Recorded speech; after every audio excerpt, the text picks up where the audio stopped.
In this video I'm going to give you a very brief overview of the theory and the concepts underpinning project management. It's not meant to make you an expert at project management or PM, but it's an awareness building exercise so that you can be confident about some of the basic principles of project management. So what actually is project management and how is it defined? Ultimately it's about using a collection of knowledge, skills and tools and a couple of techniques to make something happen. And it's really an expert level toolkit to get the job done. Now, there's a couple of different competing definitions, but they all encapsulate that same idea. Making the most out of the resources you have to make sure that whatever the task happens to be or the project happens to be, to make sure that that gets done within the constraints that you have available. Now, we've already seen lots of projects in the media, whether it's the National Broadband Programme, the Children's Hospital, Metro, but you've also been exposed to lots of projects in your working life and even in your day-to-day life, whether it's building a house, renovating, moving house, planning a wedding, planning a year-long round-the-world trip, moving something in the lab, introducing a new method, knocking a wall down to build a larger lab. All of those are projects. Even taking it down to a very, very simple level, cooking a meal is essentially a project, but we don't view it in that lens because the stakes are quite low. Project management typically comes into play when the stakes are higher and we need more organisation because it's a more complicated event that we're looking at. The problem is that we have lots of issues to actually get a project succeed. You can see that about a quarter of projects actually end up failing, so that's the green quadrant here. Only about a third of projects are actually successful as planned. Now that's a key part because a lot of projects end up getting challenged. So think of the Children's Hospital. That had a budget. The budget has been significantly challenged. So we have a project that probably will be successful according to certain criteria, but if we were just to look at it from the financial side of things, would not actually be very successful because it's exceeded what the resources were there initially to actually complete the project. So that part about, meeting and living within the resources that you have available and the timelines you have available, etc., etc., that's a key part of successful project management. So making a project succeed really is all about making sure you have the requirements right. So going back to that simple idea of a recipe, if you don't have any flour, you can't bake bread. So you have a specific type of requirement that you're going to try and meet, and to meet that you need to have specific resources underpinning it. And depending on how the project is actually pitched to a person, you can get lots and lots of variants or variations. So if we take this example, you can see how the customer explained it. So the customer or client is something that's used quite a lot in project management.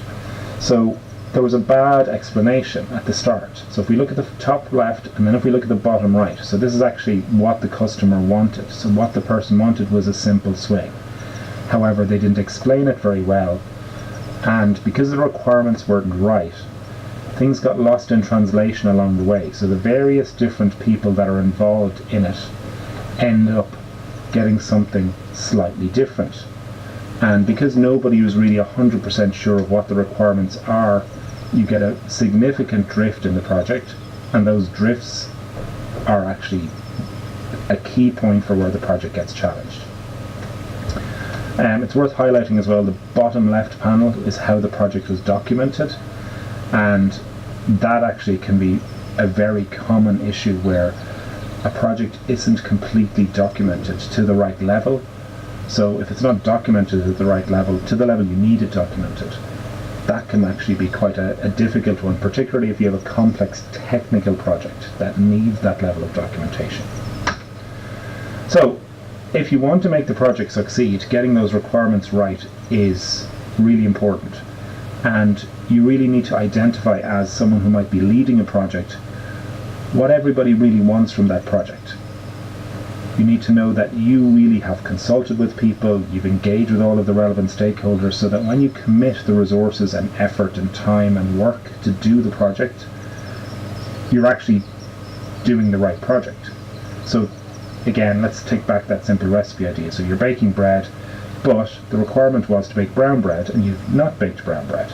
So you've baked white bread. So now you have a challenged project. Maybe it's okay for your client or customer or end user, maybe it's not. But if you have the requirements right and you apply some of the basic project management tools and concepts, and you have a little bit of look at some of those basic ideas as part of this module, but really it's going to come in lab management too, where the practical elements come in. But you apply those PM approaches to make sure that you have the project, which you've already defined, the best chance of finishing that project. So use the techniques and tools, so your project management toolkit, to complete the correct project. I don't mean correct project for a particular solution, I mean the correct project for what the actual end user or client wants. It may not be the all singing, all dancing, fix everything version, but it's what they actually want, and that's the kind of the goal of the PM. Now, there is an element there where you, if it's definitely not the right fit, at the planning stage of the project, that should become very, very obvious. But we'll come to that later. All projects have some sort of limitation, whether it's the number of people involved, the time, the resources, and so on. But ultimately, we need to balance all of those different constraints. So cost is a very common and well-known one. It's extremely rare that that would be unlimited. You will have a fixed budget to achieve. You may be able to stretch that a little bit, but really that's a defining factor for many projects. The scope of a project is a constraint. So how big is the project? You might have great ideas to solve all of the problems in your laboratory or your hospital, but if you don't have the ability within the project to do anything about those, it really doesn't matter. Your project is going to have a defined scope. So back to baking bread, yes, you may have a really new recipe for bread, but your client doesn't care about that. They want a loaf of bread as per their specifications. That's all, and that's what your job is, to deliver on that. There will be quality criteria, so you need to complete the project, and it needs to be completed to a certain level of standards. So maybe it's not any old loaf of bread. It has to be a really tasty loaf of bread, and it has to be the right quality. Risk is something that will simmer away in the background effectively and pop up now and again, and it has to be managed. And to manage it, you need to identify what the risks are and assess what those risks are. Resources are very related to the cost, because it can be the resources from the point of view of staff time available, which has a cost associated. It can be resources as in equipment, or the ability to get in contractors to do something. Again, that's all resources. So resources and cost are intimately connected, and the schedule for the project obviously is a constraint. So if I tell you that you need to have that bread baked in an hour, you've never baked bread before, that becomes an issue. If I tell you you need to have it in 2 weeks, maybe it's more manageable. So think of things like, again, the broadband plan, the children's hospital, and so on. The timing of things has a major impact. And those kind of key constraints actually all feed into one another. So we have this kind of triangle of scope, schedule, and resources. Now, resources in this case kind of captures all of the resources, whether it's financial or otherwise. So if you have lots and lots of resources, that means you can actually probably do the project faster. If you have a very narrow scope on the project, you can probably do the project faster. If you have a very narrow scope, you don't need as many resources. If you have a very broad scope, or the project scope is broadened for you, you need more resources and probably an extension of your schedule to be able to complete the project. So all of these feed into one another, and it's quite dynamic. If you pull on one, it impacts the other two. And that relationship is really critical to understanding what makes a project go. Now, scope is really important because it really defines why you're bothering to do the project at all. It gives the framework around the activity that the project is trying to organize. And it also provides a way of measuring the success of the project. Because if your scope is related to baking that loaf of bread, again to use that example, if you bake the bread, then you have something to assess your success of the project or not. If you don't have any bread, or if it's a lump of gooey dough, then again you have something that you can assess success or failure against.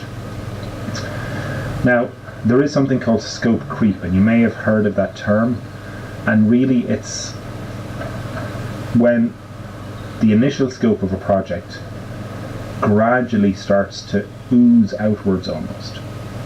So it's effort that is required to complete extra little tasks that weren't really defined in the original project, that have some cost associated with them, whether it's financial or resource cost, and they're not spotted early enough. So there's effort and time spent on doing them, and it may be committed to completing something before you can actually pull back.